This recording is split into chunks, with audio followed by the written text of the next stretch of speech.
Tout simplement, ce qu'on dit pas, c'est une fois que vous avez passé les clés de votre temple, bah en fait, ils vous ne laissent plus de place à l'intérieur. Ils volent complètement tout votre temple. C'est-à-dire ils volent votre esprit, ils volent votre corps, ils volent toute votre essence, et à l'arrivée, ils rongent votre âme. Et ce sont eux, après, maintenant, qui habitent dans ces corps-là.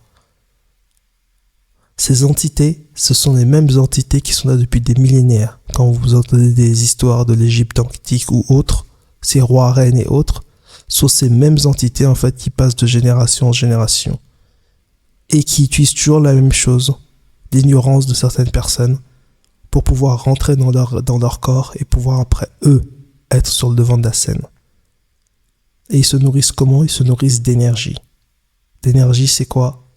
C'est justement la puissance des âmes, et notamment, justement, dans le cas d'Hollywood, notamment, c'est tout ce qui est meurtre et tout ce qui est donc sacrifice humain, parce que ça décharge une énorme puissance énergétique. Vous avez également aussi, justement, la partie animale sexuelle. Donc, c'est pour ça que vous voyez toutes ces histoires avec les Weinstein ou autres. Avec les îles, tous les présidents qui vont là-bas et ainsi de suite. Tout ça, c'est la même chose. Mais c'est que petit à petit, en fait, l'individu, du coup, qui a laissé son temple ouvert à une entité, se fait justement ronger par cette dernière.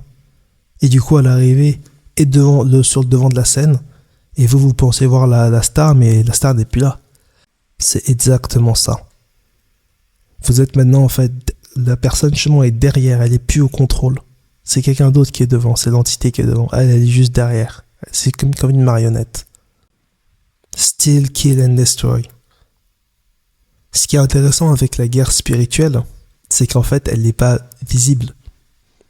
C'est-à-dire que les personnes, on est sur ce plan de densité. Si toutefois vous n'êtes pas initié, si vous n'avez pas justement tout ce parcours initiatique et vous ne connaissez pas en fait certains détails par rapport aux entités ou comment cela fonctionne, le chemin spirituel va être comme pour vous simplement une simple utopie parce que vous n'allez pas le voir avec vos yeux. Mais vous le vivez à l'intérieur, on le vit à l'intérieur et ensuite on peut le projeter à l'extérieur. Parce que tout est rituel dans la vie. Tout est rituel. Et cette guerre spirituelle, c'est aussi un grand rituel qui est mis en place. Et le grand rituel, c'est quoi? C'est la déception. La déception qui a aujourd'hui beaucoup d'entités dans ce plan-là. Beaucoup de personnes que vous voyez autour de vous. Ça peut être de la famille, des amis, des personnes au travail ou autres.